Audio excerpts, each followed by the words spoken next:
আচ্ছা বলো তো ম্যাচুরিটি কী?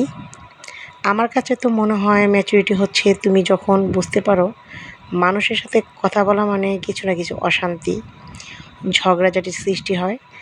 তো সব কিছু থেকে দূরে থাকাটার নামই হচ্ছে ম্যাচুরিটি। তার চেয়ে একা একা ঘরে বসে আলো নিভিয়ে জানালার পাশে দূর আকাশের দিকে ওই চাঁদটাকে দেখলেই মনে হয় সব কিছু থেকে আলাদা। ভেসে যেতে থাকা মেঘ, কালো অন্ধকার রাত, সব কিছু দেখার মধ্যে একটা অন্যরকম শান্তি আছে। এটাই আসলে ম্যাচুরিটি।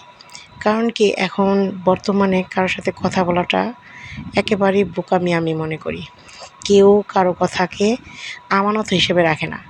এই যে ধরো তুমি তোমার মনের কষ্টে একজনকে তোমার মনের দুঃখটাকে বললা, সেই দুঃখটা নিয়ে সে অনেকগুলো মানুষের সামনে গসিপ করতেছে, সেগুলো নিয়ে হাসাহাসি করতেছে, তোমার দুর্বলতাটাকে তারা মজা নিচ্ছে। তো এগুলো থেকে দূরে থাকার নামই হচ্ছে ম্যাচুরিটি।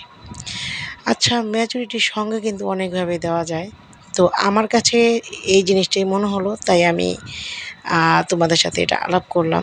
কারণ আমি যখনই একা থাকি, যখনই আমার কাছে মনে হয় যে চুপ থাকা প্রয়োজন, তখনই আমি জানালাটা খুলে দেই, লাইটটা অফ করে দেই, একদম চুপচাপ আকাশের দিকে তাকিয়ে থাকি। আমাকে চাহাতের বাবা অনেক বলে যে তুমি কেন ঘরে অন্ধকার করে থাকো। আসলে আমার কাছে বেশ ভালো লাগে এটা।